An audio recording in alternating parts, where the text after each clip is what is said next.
이스라엘 들으라 생명의 말씀 야훼님은 우리의 주님이시. 참 예수님 안녕하세요. 오늘 성경 맛들이기 욥기 4장 1절에서 5장 27절까지 함께 읽겠습니다. 성부와 성자와 성령의 이름으로 아멘. 말씀은 바로 네 곁에 있고 내 입에 있고 네 마음에 있다. 주님 성령의 빛으로 저희 눈을 여시어 주님의 길을 보게 하시고 저희 귀를 여시어 생명의 말씀을 듣게 하소서. 아멘. 성부와 성자와 성령의 이름으로 아멘. 엘리파지의 첫째 담론. 테만 사람 엘리파즈가 말을 받았다. 한마디 하면 자네는 언짢아 하겠지. 그러나 누가 말하지 않을 수 있겠나. 여보게, 자네는 많은 일을 다 이루고 맥 풀린 손들에 힘을 불어넣어 주었으며 자네의 말은 비틀거리는 일을 일으켜 세웠고 또 자네는 꺾인 무릎에 힘을 돋우어 주기도 하였지. 그런데 불행이 들이닥치자 자네가 기운을 잃고 불운과 맞부닥치자 질겁을 하는군. 하느님을 경외하는 것이야말로 자네가 믿는 바 아닌가? 흠없는 삶이야말로 자네가 바라는 바 아닌가? 생각해 보게나. 죄 없는 이 누가 멸망하였는가? 올곧은 이들이 근절된 적이 어디 있는가? 내가 본 바로는 밭을 갈아 불의를 심은 자와 재앙을 뿌린 자는 그것을 거두기 마련이라네. 그들은 하느님의 입김으로 쓰러지고 그분 분노의 바람으로 끝장난다네. 사자의 포효, 새끼 사자의 울부짖음도 그치고 힘센 사자의 이빨도 부러진다네. 숫사자는 사냥거리 없어 쓰러져 가고 암사자의 새끼들은 흩어져 버린다네. 한마디 말이 내게 남몰래 다다르고 그 속삭임이 내 귓가에 들렸네. 밤의 환시 때문에 생각에 잠겼을 때, 사람들이 깊은 잠에 빠졌을 때, 공포와 전율이 나를 덮쳐 내 뼈마디가 온통 떨리는데 어떤 입김이 내 얼굴을 스치자 내 몸의 털이 곤두섰다네. 누군가 서 있는데 나는 그 모습을 알아볼 수 없었지. 그러나 그 형상은 내 눈앞에 있었고 나는 이렇게 속삭이는 소리를 들었다네. 인간이 하느님보다 의로울 수 있으랴. 사람이 제 창조주보다 결백할 수 있으랴. 그분께서는 당신 종들도 믿지 않으시고 당신 천사들의 잘못조차 꾸짖으시는데 하물며 토담집에 사는 자들, 먼지에 그 바탕을 둔 자들이야. 그들은 좀벌레처럼 으스러져 버린다. 하루해를 넘기지 못하고 부스러져 눈길을 끌 새도 없이 영원히 쓰러진다. 그들의 천막끈이 이미 끊어지지 않았느냐. 이렇게 그들은 지혜도 없이 죽어간다. 자, 불러보게나. 자네에게 대답할 이 누가 있는지. 거룩한 이들 가운데 누구에게 하소연하려나. 정녕 미련한 자는 역정내다가 죽고 우둔한 자는 흥분하다가 숨진다네. 나도 미련한 자가 뿌리 내리는 것을 보았네만 그의 집안은 삽시간에 뿌리가 뽑히더군. 그의 자식들은 구원에서 멀리 떨어진 채 성문에서 짓밟혀도 도와줄 리 없었다네. 그가 거둔 것은 배고픈 자가 먹어치우고 심지어 가시나무 울타리 친 것조차 빼앗기며 그들의 재산은 덫이 채어 가 버렸다네. 환난이 흙에서 나올 리 없고 재앙이 땅에서 솟을 리 없다네. 무릇 사람이란 재앙을 위해 태어나니 불꽃이 위로 치솟는 것과 같다네. 그렇지만 나라면 하느님께 호소하고 내 일을 하느님께 맡겨 드리겠네. 그분은 헤아릴 수 없는 위협을, 셀 수 없는 기적을 이루시는 분, 땅에 비를 내리시고 들에 물을 보내시는 분, 비천한 이들을 높은 곳에 올려놓으시니 슬퍼하는 이들이 큰 행복을 얻는다네. 그분께서 교활한 자들의 계획을 꺾으시니 그들의 손이 성공을 거두지 못하고, 그분께서 슬기롭다는 자들을 그들의 꾀로 붙잡으시니 간사한 자들의 의도가 좌절된다네. 그들은 낮에도 어둠에 부딪히고 한낮에도 밤중인 양 더듬거린다네. 그러나 그분께서는 칼에서, 저들의 입에서, 강한 자의 손에서 가난한 이를 구하신다네. 그래서 약한 이에게 희망이 주어지고 불의는 제 입을 다물게 된다네. 여보게, 하느님께서 꾸짖으시는 이는 얼마나 행복한가. 전능하신 분의 훈계를 물리치지 말게나.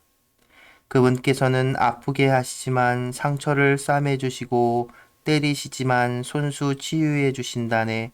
그분께서 6가지 곤경에서 자네를 건져내시니 7번째에는 악이 자네를 건드리지도 못할 것이네. 기근 때 죽음에서, 전쟁 때 칼에서 자네를 구하실 것이네. 자네는 혀의 채찍에서 보호를 받고 멸망이 닥친다 해도 두려워할 필요가 없다네. 또 멸망과 굶주림을 비웃고 야수도 두렵지 않을 것이네. 자네는 들판의 돌멩이들과 계약을 맺고 들짐승은 자네와 화평을 이룰 것이네.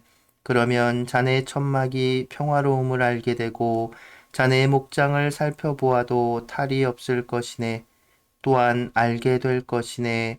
자네의 자녀들이 많음을, 자네의 후손들이 땅의 풀과 같음을. 그런 다음 자네는 제철이 되어 곡식단이 쌓이듯 수명을 다하고 무덤에 들어갈 것이네. 여보게, 이것이 우리가 밝혀낸 것으로 사실이 그러하니 자네도 귀담아 듣고 알아두게나. 성부와 성자와 성령의 이름으로 아멘. 말씀은 내 발의 등불이요 나의 길의 빛이옵니다. 주님, 저희가 성경을 생명의 말씀으로 믿고 기도하며 살고 선포하게 하시어 언제나 성령 안에서 평화와 기쁨을 누리게 하소서. 아멘. 성부와 성자와 성령의 이름으로 아멘. 삼위 예수님, 네, 오늘은 짧게 한 부분을 읽어봤는데요. 엘리파즈의 첫째 담론, 이제 욥에게 찾아온 세 친구 중에 첫 번째 사람이 참 엘리파즈가 이제 앞서 욥이 막 한탄을 했잖아요. 자기 생일을 저주하고 차라리 죽었으면 하고 이렇게 얘기하는데 거기에 이제 위로의 말을 건네줍니다.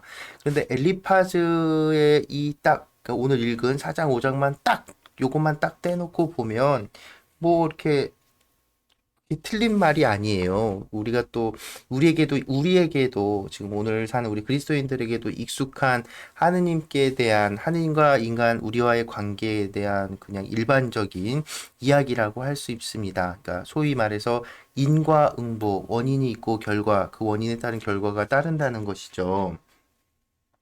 그런데 이 정황이라는 것을 이렇게 놓고 보면 정말 재산을 다 잃고 자식들까지 죽고 병 들어가지고 있는 친구에게 위로의 말이라고 이 하느님께서 이렇게 응? 뭐죠? 인과응보로 이렇게 이렇게 된 게 하느님의 뜻이 크신 뜻이 있겠지라고 하는 이 말이 여러분 그쵸? 우리 얼마나 위로가 안 되죠. 위로가 안 되죠. 우리가 현실, 우리 살아가는 상황들에서도 사실 그런 경험들 여러분 많이 하지 않습니까? 하나님께서 하시는 말씀, 복음에 나오는 이야기들, 성경에 나오는 이 말씀들, 하느님의 말씀, 하느님의 뜻, 다 맞는 말씀이고 좋은 일인데, 정작 어떤 경우, 많은 경우, 내 고통 앞에서 이해할 수 없는 일들이 있지요. 물론 지금 이제 욥기에서처럼 이렇게 극단적인 상황은 벌어지지 않지만, 그죠? 우리가 사실 솔직히 뭐 욥처럼 그렇게 열심히 살았다고 자신하기도 어렵고, 근데 그럼에도 불구하고 하느님이 원망스러운 그런 고통의 순간들 있잖아요. 근데 그때 사실은 여러분, 우리 저도 이렇게 생각해 보면 이런 그냥 뭐랄까요, 하느님의 정의, 그냥 하느님의 뜻, 이걸 단순하게 이야기하는 그 하느님께 대한 이 믿음, 신앙이 우리 그런 어려운 현실 상황 안에서 위로가 되지 않는다는 겁니다. 그죠? 그럼 우리는 어떻게 해야 할까요? 이때 우리가 제대로 하느님과 관계를 다시 찾지 못한다면 우리는 결국 하느님께로부터 떠나게 되는 그런 또 과오를 범하게 되겠지요. 그런데 또 거꾸로 우리 스스로가 또 사실은 이런 이 엘리파즈처럼 누군가에게 하느님의 뜻이 다 그런 거지. 그 다 하느님, 이게 다 하느님의 뜻이야라고 사실은 맞는 말이지만 함부로 또 그 꺼내지 말아야 하는 그런 조심함, 그것도 필요한 것 같습니다. 그게 뭐냐면 이 인과응보라는 생각 안에는 사실은 좀 그 뭐랄까요? 좀 원시적인 신앙이 담겨 있는 거예요. 거기에는 이 뭐가 있냐면, 그러니까 뿌린 대로 거둔다는 거잖아요. 거기엔 뭐냐면 하느님께 내가 제사를 지내고 기도하고 하면 나에게 하느님께서 무언가 주셔야 한다는 그 생각이 담겨 있는 겁니다. 그러니까 이 그 자체로 뭐 그 나쁜 것이 아니지만 그 마음 안에는, 그런 신앙 안에는 하느님께 무언가 바라는 게 있는 거예요. 저희가 자주 말씀드리는 하느님을 이용하려는, 이제 뭐 이거 극단적으로 말하면 이용하려는 것이지만, 이게 이제 원시적인 기복적인 신앙, 응? 주술적인 신앙, 이것이 그 밑바탕에 사실은 있다는 거죠. 그러니까 그것 자체도 뭐 잘못이다, 그러면 안 된다라고 말할 수만은 없습니다. 왜냐하면 그것이 우리 인간의 기본적인 이렇게 깔려 있는 어떤 음, 종교심 이런 것이니까요. 그런데 그렇게 단순한 신앙만으로는 사실은 우리 삶에서 하나님을 잃어버리기가 쉽다는 것이죠. 당장 그런 어려움과 고통이 찾아왔을 때 우리는 하느님을 떠나버리게 될 수도 있다는 것이죠.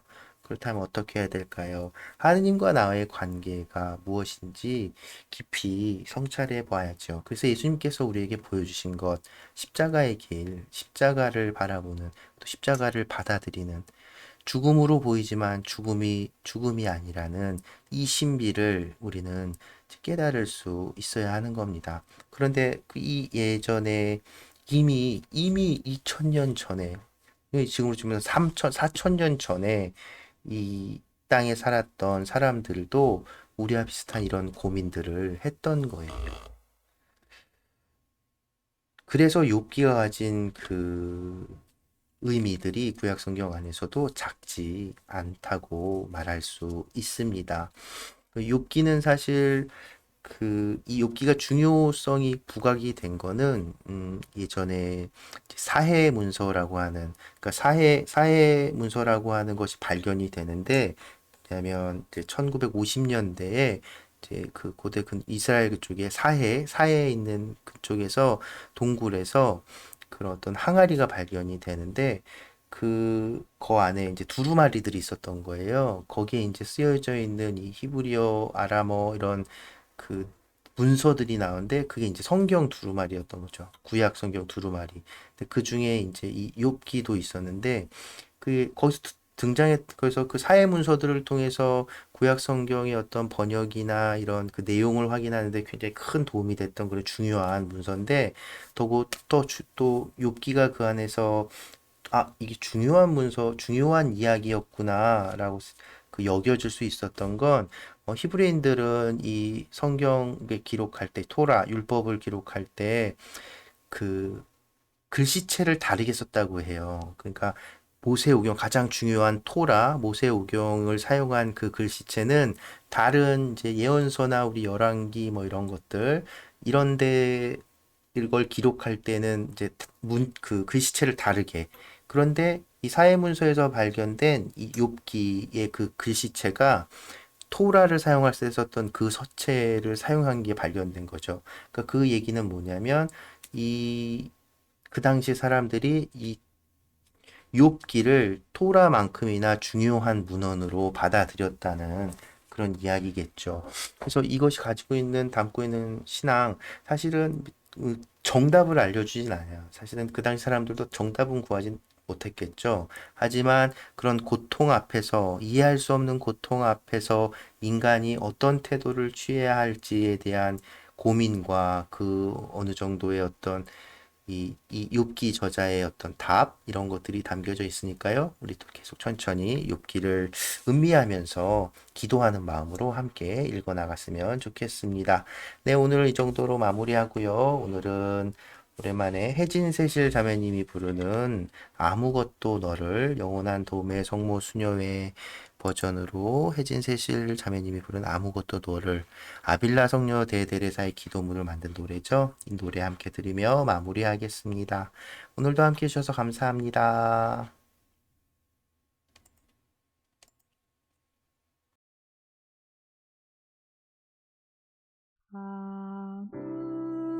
아무것도 너를 슬프게 하지 말며 아무것도 너를 혼란케 하지 말지니 모든 것은 다 지나가는 것 다 지나가는 것 오 하느님은 불변하시니 인내함이 다 이기느니라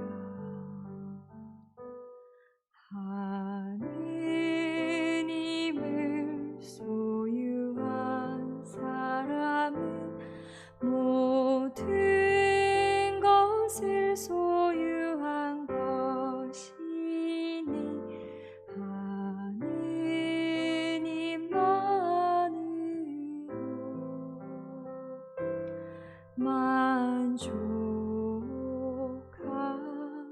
만족하도다.